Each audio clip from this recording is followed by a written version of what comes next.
Hey gang, today we're looking at turning barrels, and we're also going to take a look at stride direction. Those two items are next up in our progression. Hey everybody, this is Coach Bill, Better Ballplayer. I'm glad you're with me here today. Hey, before we get started, please make sure, and I'll put it here in the description, if you haven't already watched the player movement assessment, please do so. I'll bounce back a little bit today between both aerials and terrestrials. So you want to make sure you have a good understanding of what area you're coming from. Are you an aerial? Are you a terrestrial? Okay, so I'll put that in there. And also take a look at the first move. Those items are the precursor to what we're doing today. So if you haven't seen those, please take a little bit of time, go back in and watch them, and then come back to us here with what we're doing today. Okay, so I'm sort of cockeyed here at the plate, so I'm hoping you can get a decent view with what we're doing.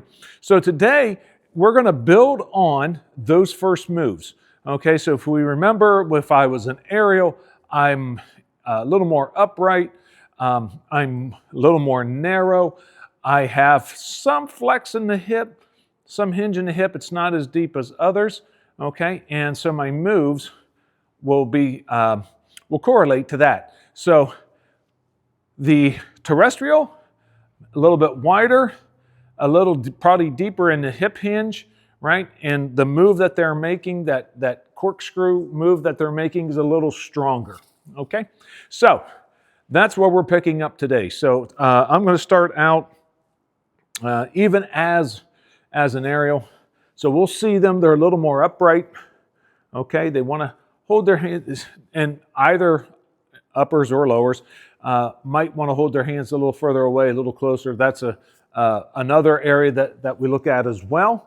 But for the most part, they're into their stance. Smaller pulls for the aerials, pulling that punch, right? And that's using my scap, using my shoulder blade to make my arm move. I'm not leading with the elbow. I'm using my shoulder blade to make that move. So what happens with an aerial, their hips are so fast that if they get into big moves, they're going to be out of sequence. Their hips are going to go so far, and then the hands are going to try to catch up. So what we're going to try to do is meet them a little bit, and smaller move, and let them turn through it, okay? And then they're going to be able to get their shoulders and their hips closer in alignment, okay? So we might see the bigger move then by the terrestrials, by the lower body. So we might see a stronger move here as they get into foot plant. Either is fine. It's just the way that they chose body patterns, body movements. And so today, what we're looking at then is what I'm always going to refer to as the bat gap. So one of the first things that we talk about when a young hitter comes in is we're looking at bat gap. Let me turn around so you can see it. And I don't care what it is. So once you take your stance, it's the distance from your shoulder to the bat. And I just refer to that as a bat gap. And all I'm trying to do is I just want that player to hold that gap as long as they can before the hands release. That's all I'm asking them, okay? Be mindful of your bat gap. Don't care if your bat's up in the air. Don't care if it's resting on your shoulder. Whatever it is, okay? It's your gap, okay? So I want you to hold that gap as long as possible. So what are some of the issues that could happen if they don't? They'll just start tossing their hands. They'll dump their barrel behind them, and that's going to get me slower. Might cause me to lose my shoulder angles. And so what I want to do is I want to make sure that when I'm at foot plant, I haven't moved. Everything's right here. I'm not leading with my hands. And so I'm just going to let my middle do the work. And for both hitters, aerials and lowers, for me, from the rib to the middle of the thigh, I call that the middle. And all I'm going to do is just allow that middle to turn. All right, so I'm working out of the middle. I want to make sure that my stride length is in direction of the pitch, I think I'm going to look at Newton's second law of motion to the corollary. If I move in the direction of the action, I will be at my most efficient.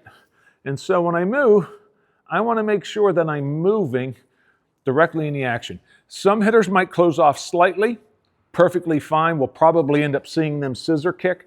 I'm just not looking for huge moves across the plate or huge moves off the plate. Okay, I can reserve those. I can reserve the stepping out for something else down the line. That's an advanced move on a particular pitch. So not everything's always wrong. Not everything's always right. Okay, so I want to make sure as I come back into this, I'm into my stance. I'm getting to foot plant. I haven't leaked anything. I've stayed in the corkscrew. All right, now I'm going to turn. And when I turn, that's what's turning my barrel, right? So I've landed. I'm slightly shoulder down. There's my move. Now as I start to turn, I'm just turning the barrel. And that is how I want to get my barrel to turn. I don't want to release my hands too quick. A lot of times what I'll see with younger players, they'll get into the middle of their swing. They'll get into the middle of their swing and they'll just throw their hands. And so we'll see a bunch of ground balls. So you can look for that if that's what's happening. Typically, there's a quick fix for that. And if you're doing your soup ladle swings, that'll fix it right out of the gate. So make sure that you're doing your work at home. So if you're here in the east or in the north, we can still be working at it all the time. So let me get to where my plate is again. All right, so now as we're taking a look, so my pitcher is slightly angled off from how you're looking at me. As I hit, I'm still stretched. I've created stretch. I've used my corkscrew. I've pulled my punch. I'm here, and now I'm just going to turn. That's the second step. That's the second step. Okay, so you can go ahead, add, you can work off the tee, obviously work off the front toss. Please make sure that you're working at it. Take a look at those other videos if you haven't done so as of now. But we are now to foot plant. And from here on out, I think we're going to make, if our first move is going to be good, if our foot plant is good, strong, I think we're going to see a good swing. All right, so I'm going to move foot to foot. And now as I get there, I'm ready to go. Okay, so this is where our EV is kicking in. This is where we're starting to work.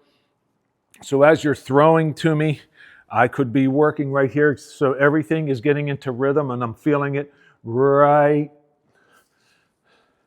Or it could be, and, right, that's an aerial. I'll show you again. And we're just waiting for right now. And go.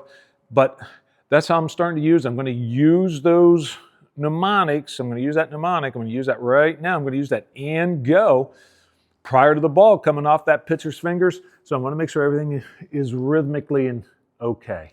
Right? So make sure we're dancing. Make sure we do our soup ladles. And go. Okay? So that's the next area. All right? So we've now covered the setup. We've covered the first move. We've now gone briefly through the stride, briefly the idea how I want to turn the barrel. And once again, I just want to turn the barrel with my mid-turn, right? I'm turning middles. When I do this, I'm not going to throw my hands and then let my middle come. I'm turning middles. So you can do a lot of things coming out of this if you're looking for some drill work. We like to do the blend. So you start with the blend on the tee. So this could be a tee work for a day for our warm-up. And what you're going to do is turning check swing, turning half turn, turning 3/4 turn, and then full swing. Okay, so when you do those, especially at the check swing, we're stopping at the ball, crack. Let's just set it back up. Half turn, I'm palm up, looking right down the barrel. On the 3/4 turn, I'm palm up through the 3/4 turn, and I've turned that barrel. I've hit the ball here. It's continued palm up to here, right? So I'm working now on how I'm also trying to work my line drive. So for you working on the speed chains, fly ball, ground ball, line drive. If you're working on tee, fly ball, ground ball, line drive, and obviously the blend. Okay, so check swing, half turn, 3/4 turn, full turn. Okay, that would take me through my warm-ups. Now I can go back out, start working on my EV, start working with my right nows, and I can do any of those with EV. Right, so it would be right now. Right, it could be right now, and go. Okay, so I can incorporate all of those. Make sure that you try that out if you can. If you have any questions, please just put them down in the comment. If you thought this was useful, please pass it along. And please do put your comments in there. I do look at them. Okay, and we have some, anything else? And I think that's it, right? So stay tuned. We'll pick up the next time. And I thank you for watching. This is Coach Bill, Better Ball Player. Take care, and I'll see you soon.